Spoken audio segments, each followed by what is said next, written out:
Welcome to వీటీ news. లక్ష్యం సమాజహితం. నేను కీర్తి. ముందుగా హెడ్లైన్స్. నిరుపేద లబ్ధిదారులకు చెక్కులు అందజేసిన బాపట్ల జిల్లా కలెక్టర్. సంక్షేమం కోసం అనేక పథకాలను ప్రభుత్వం అమలు చేస్తుందని వెల్లడి.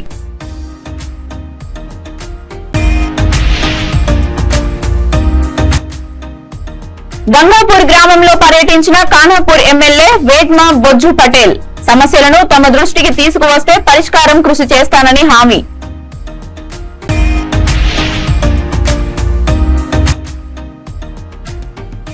డ్రగ్స్ మూట అరెస్టు చేసిన రాచకొండ పోలీసులు.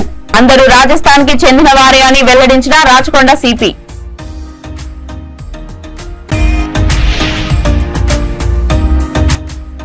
శ్రీ పద్మావతి మహిళా విశ్వవిద్యాలయంలో హెల్దీ విలేజ్ జాతీయ వర్క్ షాప్.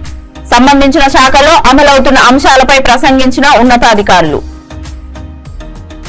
ఇక డీటెయిల్స్ లోకి వెళ్తే, సొంత ఇల్లు లేక ఇబ్బందులు పడుతున్న నిరుపేదలందరికీ సొంత ఇంటి స్థలం, గృహ నిర్మాణాలకు ఆర్థిక చేయూతను అందిస్తుందని అన్నారు బాపట్ల జిల్లా కలెక్టర్ పి రంజిత్ పాషా. నవరత్నాలు నిరుపేదలందరికీ ఇల్లు లబ్ధిదారులకు వడ్డీ తిరిగి చెల్లించే కార్యక్రమాన్ని తాడపల్లెలోని సీఎం క్యాంప్ కార్యాలయం నుండి రాష్ట్ర ముఖ్యమంత్రి వైఎస్ జగన్మోహన్ రెడ్డి బటన్ నొక్కి వర్చువల్ విధానంలో ప్రారంభించారు. అనంతరం జిల్లా కలెక్టర్ పి రంజిత్ పాషా, శాసన మండలి సభ్యురాలు పోతుల సునీత చేతుల మీదుగా జిల్లాలోని లబ్ధిదారులకు చెక్కులను అందజేశారు. ఈ సందర్భంగా జిల్లా కలెక్టర్ పి రంజిత్ పాషా మాట్లాడుతూ, నవరత్నాలు పేదలందరికీ ఇల్లు కార్యక్రమంలో నిరుపేదలకు సొంతింటి కల సహకారం అవుతుందని అన్నారు. నిరుపేదలను రాష్ట్ర ప్రభుత్వం అన్ని విధాలుగా ఆదుకుంటుందని, వారి సంక్షేమం కోసం అనేక పథకాలను ప్రభుత్వం అమలు చేస్తుందన్నారు. అలాగే ప్రభుత్వం ఇచ్చే నగదుతో పాటు స్వయం సహాయక సంఘంలోని సభ్యులుగా ఉన్న మహిళలందరికీ ప్రభుత్వం అదనపు రుణాలు పంపిణీ చేస్తుందన్నారు. ఆ రుణాలకైనా వడ్డీ సొమ్మును లబ్ధిదారులకు భారం కాకూడదని ప్రభుత్వమే తిరిగి చెల్లిస్తుందన్నారు. ఈ కార్యక్రమంలో శాసన మండలి సభ్యురాలు పోతుల సునీత, గృహ నిర్మాణ శాఖ పిడి ప్రసాద్, అధికారులు, లబ్ధిదారులు తదితరులు పాల్గొన్నారు.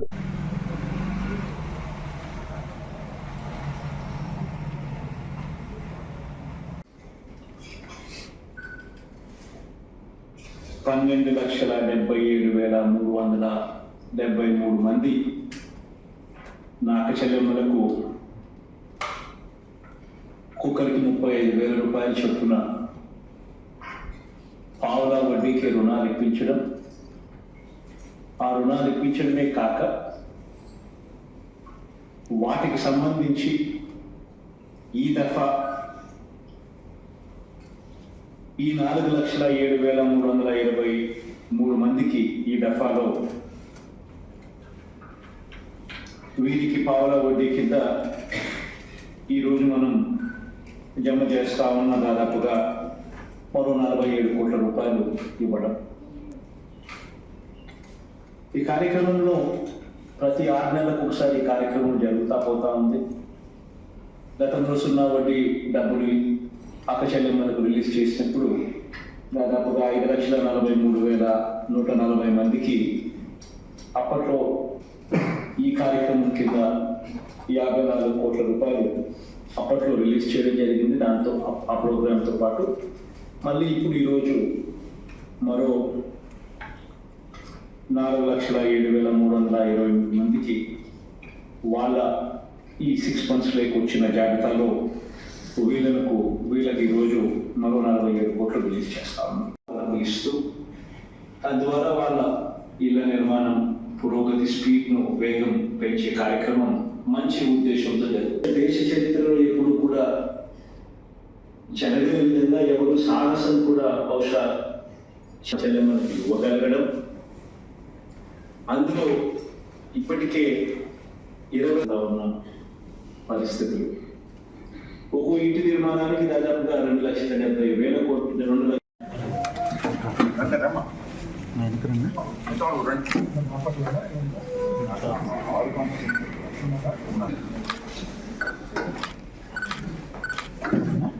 జనవరి 19న విజయవాడలో డాక్టర్ బిఆర్ అంబేద్కర్ విగ్రహ ఆవిష్కరణ నేపథ్యంలో బాపట్ల జిల్లా బాపట్ల పట్టణంలో సామాజిక సమతా సంకల్పం కార్యక్రమం చేపట్టారు. బాపట్ల మున్సిపల్ హై స్కూల్ దగ్గర నుంచి అంబేద్కర్ సర్కిల్ వరకు అధికారులు, దళిత సంఘాల నేతలు కలిసి భారీ ర్యాలీగా చేరుకొని మానవహారం కార్యక్రమం నిర్వహించారు. అనంతరం అంబేద్కర్ ఆశయ సాధన కోసం అందరూ కలిసి కృషి చేయాలని ప్రమాణాలు చేసి అంబేద్కర్ కు జోహార్లు పలికారు. ఈ కార్యక్రమంలో అధికారులు, Bapatla RDO G Ravinder, Bapatla municipal commissioner Bhanupratap, దళిత సంఘాల నేతలు తదితరులు పాల్గొన్నారు.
విజయవాడ స్వరాజ్ మైదానంలో 206 అడుగుల విగ్రహాన్ని, వేదికని ఏర్పాటు చేసి ప్రపంచ వ్యాప్తంగా దేశాలకి తెలిసేటట్టుగా సమున్నతమైనటువంటి విగ్రహాన్ని రేపు ప్రారంభోత్సవం చేయడం మనందరికీ తెలిసిన విషయమే.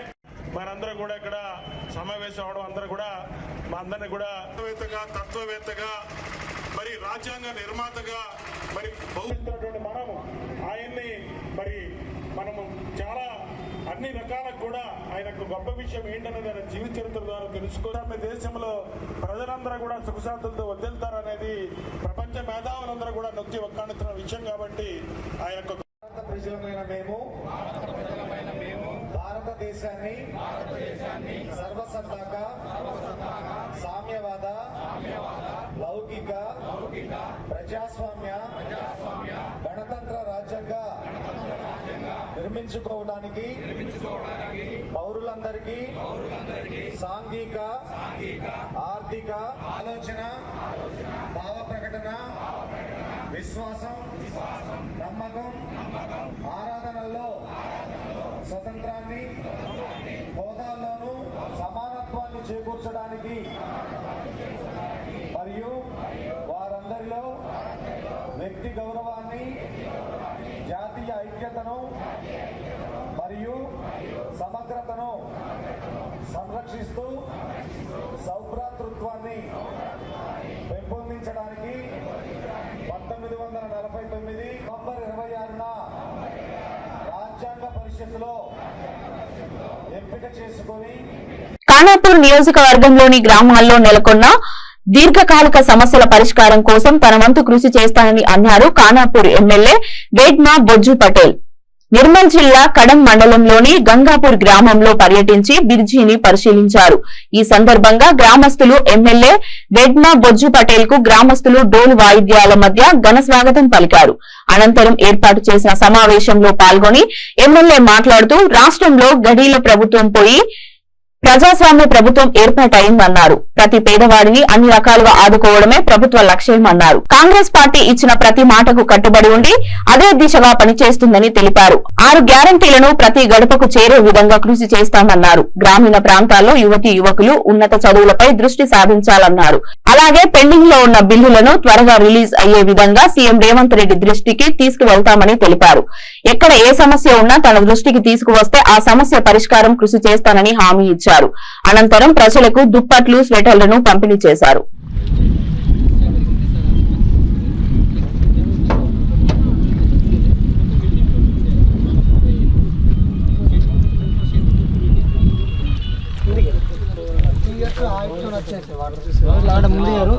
లాస్ట్ ఇయర్ కూడా ఆయిట్తో వచ్చినాయి,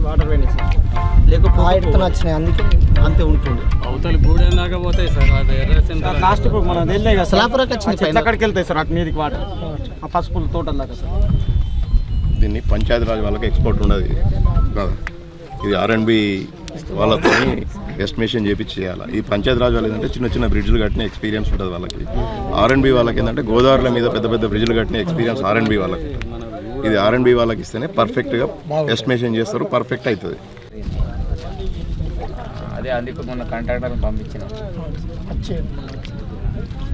సార్ కాంట్రాక్ట్ మాట అన్నారు సార్, ఏమని ఇప్పుడు దీనికి శాంక్షన్ కోర్టు టెండర్ పెట్టారు సార్. ఫిక్స్ అమౌంట్ ఏఎన్ఎస్లో జమ చేస్తే మేము తీసుకోవడానికి అన్నారు సార్.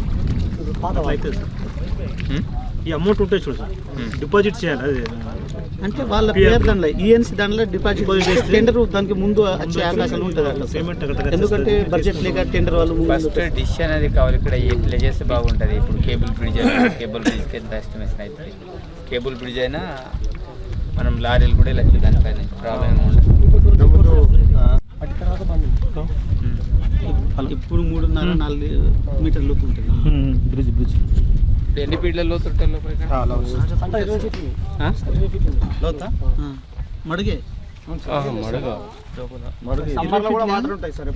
జంగల్కి వెళ్ళి అది లేట్ అవుతుంది. అందుకోసం ఇట్లా ఇప్పుడు పడవల మీద బైకులు పెట్టుకొని ఆ ఒడ్డుకు వెళ్ళాలి సార్. అడ్డారు సార్ ఒక 2 times. సరే పిఆర్ వాళ్ళు ఈ శంకరే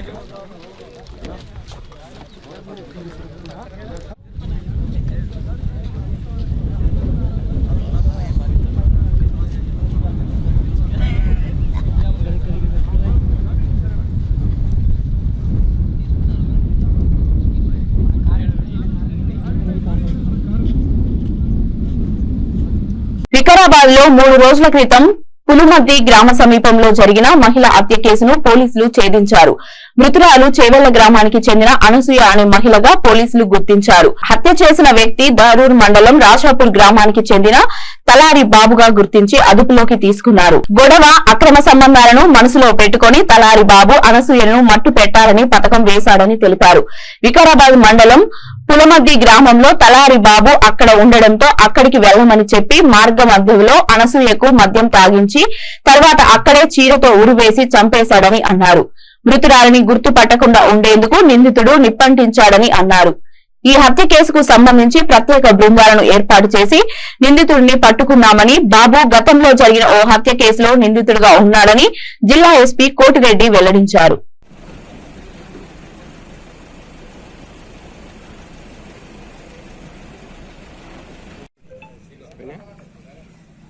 సంబంధించినటువంటి కొన్ని ఐటమ్స్ అవి కూడా దొరకడం జరిగింది. ఇవన్నీ కూడా cruise teams, CC footages, cell phone technology వీటన్నిటి కూడా కలెక్ట్ చేసి ప్రాపర్ గా ఎవిడెన్స్ బిల్డప్ చేసి నేరస్తుని నిన్న నైట్ అదుపులోకి తీసుకోవడం జరిగింది. తీసుకొని అతన్ని కూడా విచారించడం, అతను కూడా ఈ నేరాన్ని ఒప్పుకోవడం జరిగింది. ఈ నేరస్తుడికి ఈ ఒక్క నేరస్తుడే కాకుండా గతంలో ఇక్కడ మనకి 2016లో ఇదే పోలీస్ స్టేషన్ లో ఒక మర్డర్ కేసు వీళ్ళ కుటుంబ సభ్యులు వీళ్ళ బ్రదరు రామస్వామి అని చెప్పేసి అతను ఇన్వాల్వ్ అయ్యాడు. ఆ కేసులో ఇతను కూడా ఎబిటర్ గా అంటే ఆ నేరాన్ని ప్రోత్సహించిన వాడిగా ఇతను నమోదైనాడు. కాబట్టి ఇప్పుడు ప్రస్తుతానికి మనకి ఈ ప్రాంతం డెవలప్ చెందుతుంది. ప్రతి శనివారం ఆదివారం కూడా ఎంతో మంది మనకి సిటీ నుంచి వస్తుంటారు. కాబట్టి వాళ్ళ మీద కూడా నిఘా ఉంచడము, ఈ బహిరంగ ప్రదేశాల మీద వాచ్ పెట్టడము, ఇంకా సీసీ కెమెరాలు పెంచుకోవడము ఇవన్నీ కూడా చేస్తామని చెప్పి తెలియజేస్తూ ఒక మంచి కేసుని తొందరలో ఒక 48 hours లోనే డిటెక్ట్ చేసినందుకు నేను వికారాబాద్ టౌన్ పోలీస్ స్టేషన్ సిబ్బందిని, అదేవిధంగా ఈ కేసులో ఏంటంటే ఇంకా కూడా ఇట్లాంటి ఐసోలేటెడ్ ప్లేసెస్ ని ఐడెంటిఫై చేసి ఎక్కడ కూడా బహిరంగ ప్రదేశాల్లో లిక్కర్ సేవించకుండా చూడాలి. మనకి అనంతగిరి హిల్స్ ఉండటము, ఇక్కడ ఒక టూరిస్ట్ ప్రదేశంగా ఈ ప్రాంతం డెవలప్ చెందుతుంది.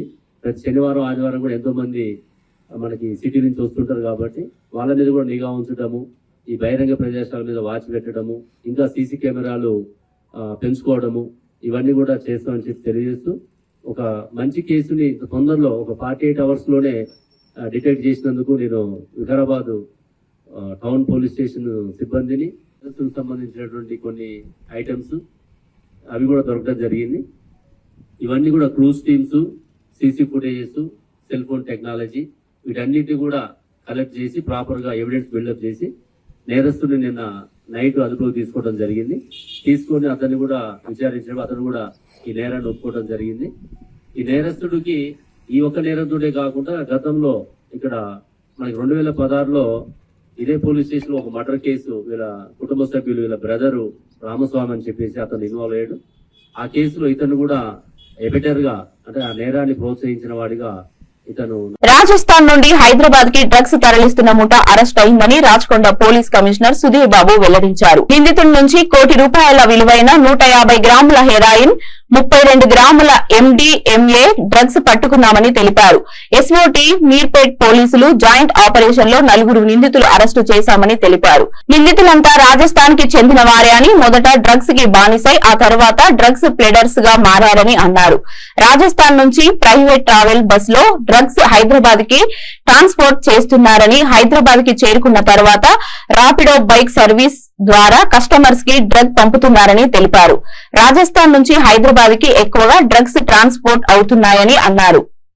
డ్రగ్స్ పెడల్స్ ఆస్తులు కూడా సీజ్ చేస్తామని హెచ్చరించారు.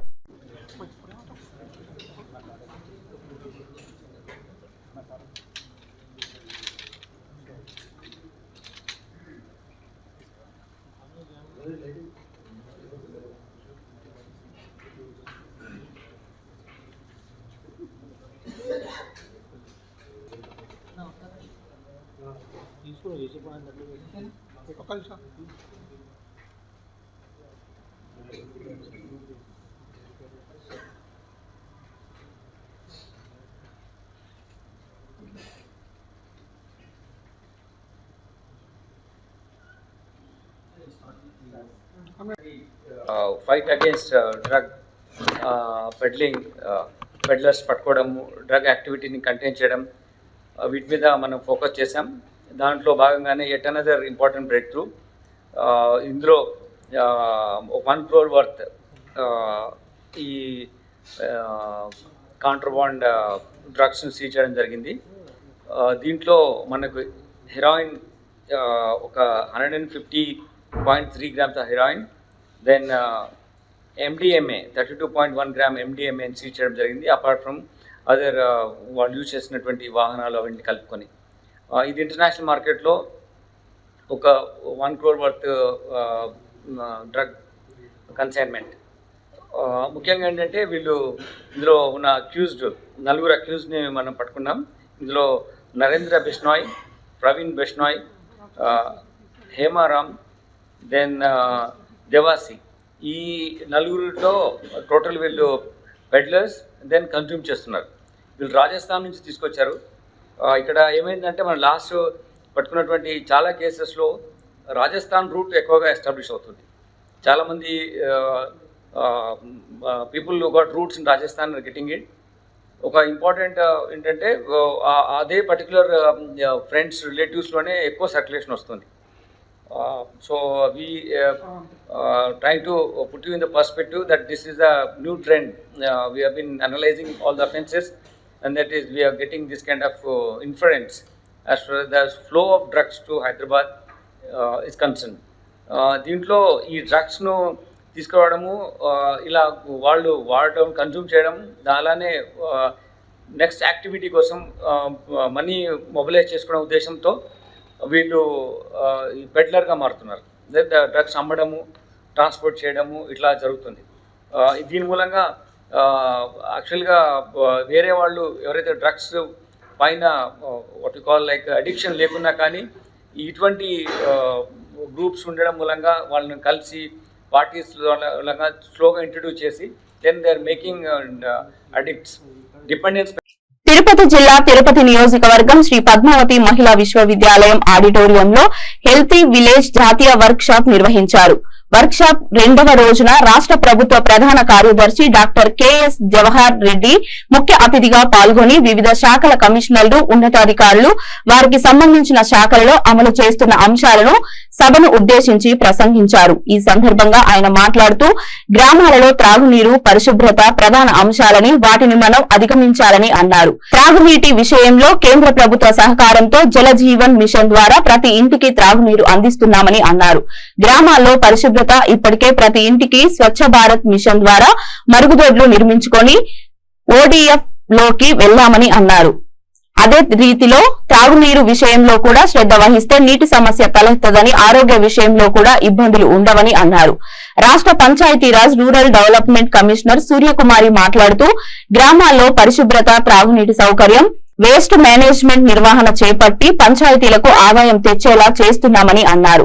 అలాగే అంగన్వాడీల్లో గర్భిణీ స్త్రీలకు, చిన్నపిల్లలకు పౌష్టికాహారం అందించడం, పిల్లల్లో ఎదుగుదల పరీక్షలు నిర్వహించి ఎప్పటికప్పుడు వైద్య శాఖ సహకారంతో వైద్య సేవలు అందిస్తున్నామని వివరించారు. అనంతరం రాష్ట్ర వైద్య ఆరోగ్య శాఖ కమిషనర్ జె నివాస్ వివరిస్తూ గ్రామాల్లో హెల్త్ క్లినికల్ ఏర్పాటుతో పాటు ఫ్యామిలీ డాక్టర్ కాన్సెప్ట్, టెలిమెడిసిన్ సౌకర్యం కల్పించి దేశంలోనే అధికంగా టెలిమెడిసిన్ వైద్య సేవలు అందించిన ప్రభుత్వంగా ఆంధ్రప్రదేశ్ ముందుందని పేర్కొన్నారు. So we are trying to now address in the urban areas, but issue is there in the rural areas. We need to find a solution. It can be done once we find a solution on a day-to-day collection of the solid waste. So we have a solution for the legacy waste also. We have most of it all plastics. All of these dumps welcome you as soon as they enter a village. On the solid wealth creation, we have created sheds in most of the villages. So all that we need to do is have some system of collection and then take it to that spot and then see that they have been segregated. Once you segregate, there is a value. Most of villages, our experience that we have a challenge in maintenance, especially the uncovered ones. The covered ones is better. But there are some sarpanches who try to do a underground drainage in the village. It is only the grey water, not the black water, because we got the toilets. The black water gets into the individual household toilet.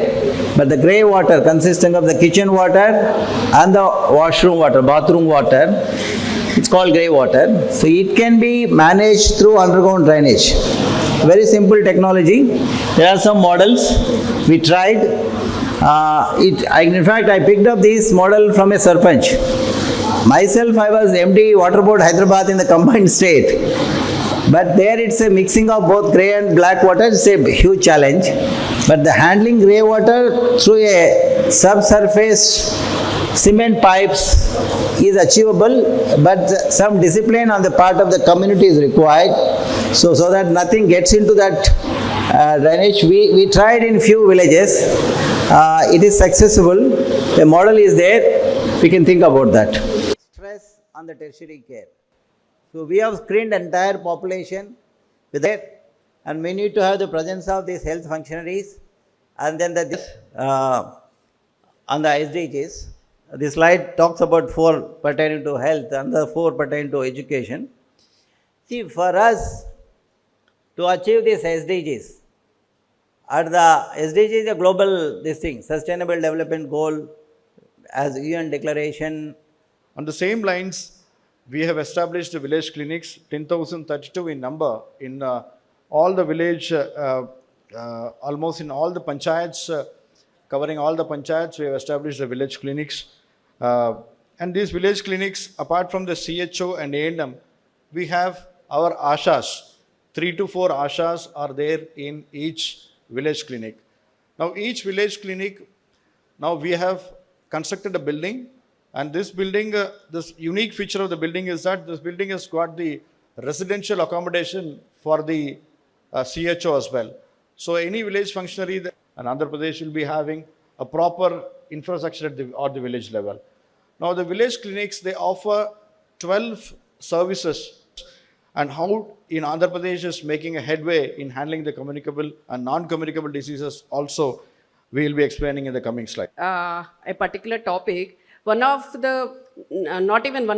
of our colleagues raised numerous of them, encompassing all the SDGs that we are talking today. The first in place was the 3-tier system, the Gram Panchayats and the Mandal Praja Parishad, what you call blocks, that we call here as Mandal Praja Parishad in 660 numbers, and district level, of course, the Jilla Praja Parishad, which are 13 in number. And these GPs, while recently, as per the direction of the Panchayat Raj Ministry, have taken the sankalps, and this is the importance we have given to the healthy village. And mind you, few of the GPs have taken more than one sankalp, that is 3,651 Gram Panchayats have taken more than one GP, one Sankal, and primary importance was given to water sufficient.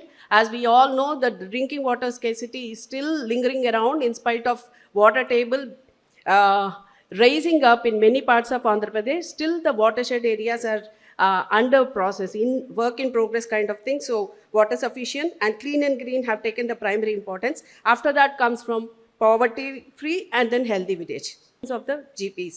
And this has been done in 1994. That is the last amendment that I'm talking about. Since 1950 it had been around us.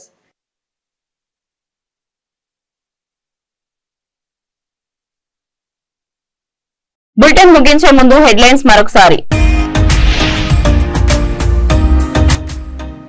నిరుపేద లబ్ధిదారులకు చెక్కులు అందజేసిన బాపట్ల జిల్లా collector. సంక్షేమం కోసం అనేక పథకాలను ప్రభుత్వం అమలు చేస్తుందని వెల్లడి.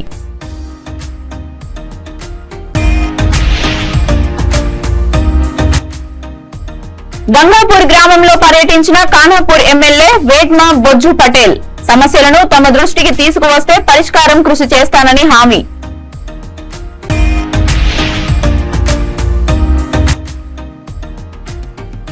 డ్రగ్స్ మూట అరెస్టు చేసిన రాచకొండ పోలీసులు. అందరూ రాజస్థాన్ కి చెందిన వారే అని వెల్లడించిన రాచకొండ సిపి.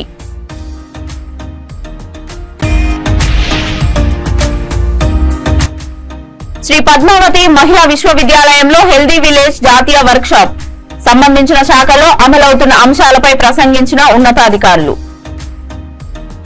ఇవి ఇప్పటి వరకున్న అప్డేట్స్. మరిన్ని అప్డేట్స్ కోసం చూస్తూనే ఉండండి V3 న్యూస్. లక్ష్యం సమాజ హితం.